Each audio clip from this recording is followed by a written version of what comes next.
Eu acho que se tornar professor é uma construção de uma vida inteira.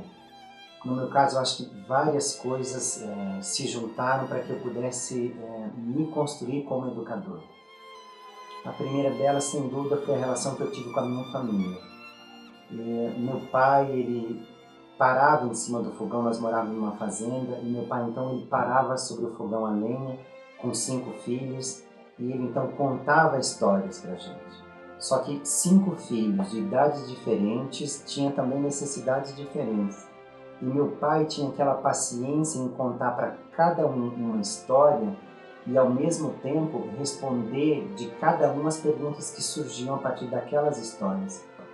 E eu me lembro de uma coisa muito interessante, que era o movimento que meu pai fazia com as mãos. Muitas vezes ele, enquanto contava histórias, ele assava milho verde nas brasas do fogão a lenha. E ele fazia qualquer coisa assim com as mãos e escondia os grãos de milho assado entre as mãos. E ele fazia uma brincadeira que era macuqui, macucá, inqualé, monquitá. E nós, então, os filhos, tínhamos que acertar em qual das mãos ele havia colocado o milho assado, e só depois que nós acertávamos isso é que ele dava o milho assado para que a gente pudesse comer, e ele continuava a história.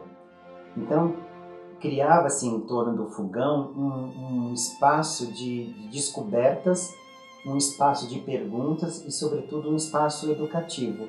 Então, minha primeira experiência de vida, de relação com a vida e com o mundo, foi tendo meu pai como educador, como contador de histórias. E ele não fazia isso somente sobre o fogão, né? Também nos momentos em que nós íamos à lavoura ajudá-lo no trabalho, ele contava histórias.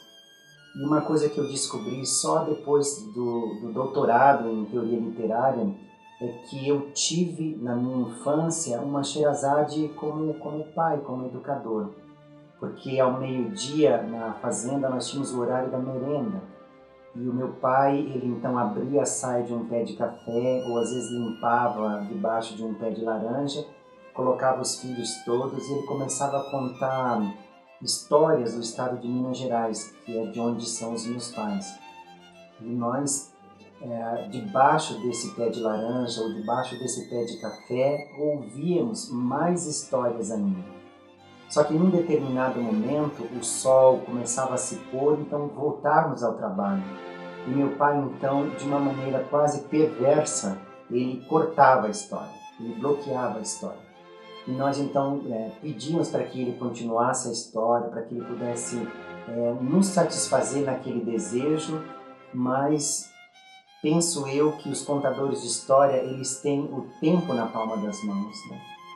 E meu pai tinha esse tempo, né? Como um alquimista, ele dominava o tempo, ele dominava o feitiço da contação de histórias e, portanto, nos dominava, exatamente como fazia Sherazade. Então ele interrompia a história, nós voltávamos a ajudá-lo na lavoura e só no outro dia, no mesmo horário, na mesma ação e muitas vezes no mesmo lugar, é que ele continuava a história. Então eu penso que eu me tornei educador primeiramente pelas experiências que eu tive e a relação que eu tive com os meus pais, sobretudo o meu pai nesse sentido. Porque meu pai era analfabeto, não podia ler histórias, nós nem tínhamos livros para que ele pudesse ler histórias, mas ele contava histórias e inventava sobretudo. É tão verdade o fato dele inventar histórias que eu hoje adulto, eu volto a contar para os meus pais, e para o meu pai principalmente, as mesmas histórias que ele me contava. E por vezes ele me pergunta assim, onde você aprendeu essa história? O que demonstra que aquelas histórias que ele jurava que tinha vivido, não tinha vivido. Ele tinha vivido só na imaginação dele. Mas ele construía just in time, né, ao mesmo tempo que ele percebia os nossos olhos grudados nas palavras que ele nos colocava, ele construía as histórias. Então, meu pai foi sem dúvida a primeira pessoa que ajudou a despertar em mim o desejo de me tornar educador.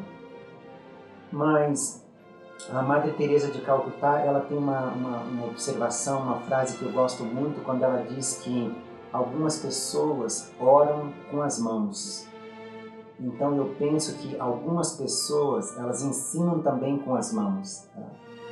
Eu disse que o meu pai, ele me ajudou nesse despertar para o magistério, para ser educador com as palavras, e a minha mãe me ajudou com as mãos.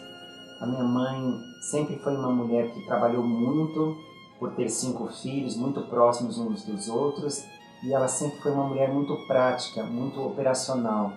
E ao fazer as coisas, ela me ensinava também a fazer coisas. Então eu aprendi a cozinhar muito cedo, com 7, 8 anos de idade. Eu já ajudava minha mãe na cozinha e aprendi a cozinhar vendo minha mãe cozinhar. E aprendi a fazer coisas com as mãos vendo a minha mãe fazer. Às vezes, os meus amigos mais próximos, eles ligam na minha casa e me perguntam o que é que eu estou fazendo. E eu digo, estou costurando. Eu sou um homem que, vez ou outra, eu estou costurando. Eu gosto do ato de tecer, né, com agulha e com a linha. Isso sempre me seduziu, isso sempre me cativou. Agora, quando eu olho na minha infância, eu penso que minha mãe, quando ela estava em silêncio, ela passava roupa. Então nós ficávamos olhando ela assim à noite com aquele ferro à brasa passando roupa e ficávamos todos em silêncio porque ela também estava em silêncio. O silêncio da palavra, o silêncio do gesto, o silêncio da ação. E eu, quando quero ficar em silêncio, eu pego uma agulha e um fio de linha. Então, é a maneira como eu organizo as coisas da minha existência. Penso eu que alguns sobem a montanha escalando para organizar a vida, outros fazem análises, os outros andam de skate, os outros fazem corrida, os outros nadam e eu costuro. E assim também eu costuro os meus próprios retalhos da minha vida. Então, como a Madre Teresa diz que alguns oram com as mãos e não com as palavras, eu acho que a minha mãe me ensinou a gostar do magistério, a gostar de ensinar, a gostar de descobrir outras coisas com a prática que ela tinha no dia a dia. E por último, eu acho que o que determinou a minha escolha pelo magistério e determinou o meu amor pela escola, pelas crianças sobretudo, e pelo processo de educação, foi sem dúvida a minha trajetória na adolescência. Eu saí então da casa dos meus pais para ir para um colégio interno, um colégio agrícola no estado de São Paulo, e nesse colégio eu pude descobrir a minha relação com a palavra. Eu tinha uma escrita um pouco mais fluente que os meus amigos do colégio interno e eles tinham uma necessidade, assim como eu, de escrever cartas para os seus parentes, pais e namoradas de forma geral. E eu também fazia isso. Eu estou falando de um tempo em que nós não tínhamos internet, telefone celular e pouquíssimos aparelhos de telefone fixo. Então a quantidade de cartas que nós tínhamos que escrever às famílias e aos amigos era muito grande. E alguns amigos tinham dificuldade de escrever carta. E eu então comecei a escrever uma e outra carta para os amigos. Isso de alguma maneira se esparramou muito pela escola, ao ponto de, num certo momento, eu me tornar o escritor oficial de cartas do colégio. E eu cobrava por esse trabalho. E pelo fato de eu cobrar por esse trabalho, alguns amigos eles me desafiavam. Eles me diziam que se eu escrevesse para eles uma carta exatamente como havia escrito para outro amigo, que eles não me pagavam.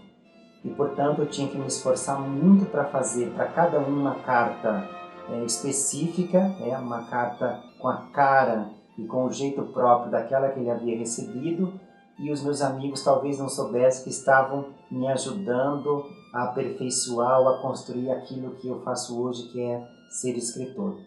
Então, eu não tenho dúvida de que a construção da minha trajetória como educador, ela dá-se no seio da minha família, na convivência com os meus pais e com os meus irmãos, mas ela vai se aprimorando ao longo da vida nas experiências com as quais eu fui me colocando, nas experiências que eu fui me dispondo a vivê-las. E assim me construí como educador.